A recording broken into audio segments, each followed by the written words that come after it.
Une méditation tirée du livre Maranatha, le Seigneur vient d'Ellen White. 10 mai, une grande terreur imminente. Nous avons été en spectacle au monde, aux anges et aux hommes. 1 Corinthiens 4, verset 9. Le monde est un théâtre. Ses habitants en sont les acteurs. Ils se préparent à jouer leur rôle dans l'ultime grand drame. Dans les grandes masses de la population, il n'y a d'unité que dans leurs efforts à accomplir leurs desseins égoïstes. Et Dieu regarde.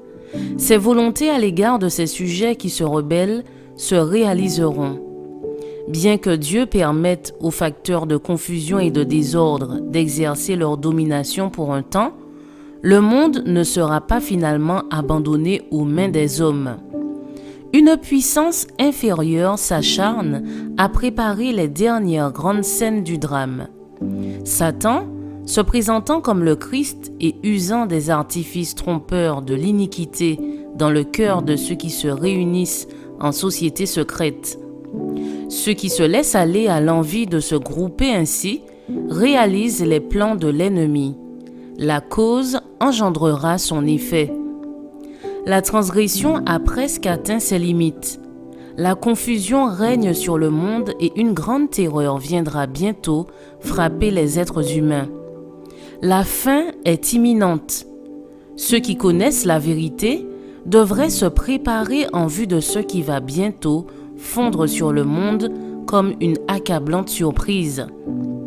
En tant que peuple, sommes-nous en train de dormir ? Oh, si la jeunesse de nos institutions, qui n'est maintenant pas prête pour la venue du Seigneur et est inapte à faire partie de la famille de Dieu, pouvait discerner les signes des temps, quel changement on verrait en elle. Le Seigneur Jésus appelle les ouvriers qui font preuve d'abnégation à suivre ses pas, à avancer et à travailler pour lui, à élever la croix et à le suivre partout. Beaucoup sont facilement satisfaits des services insignifiants qu'ils offrent au Seigneur. Leur christianisme est fragile. Christ s'est donné lui-même aux pécheurs.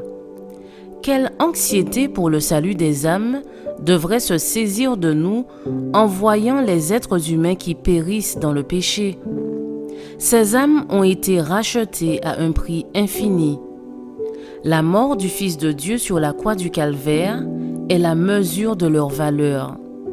Jour après jour, ils choisissent la vie éternelle ou la mort éternelle. Je vous souhaite une excellente journée. Que Dieu vous bénisse.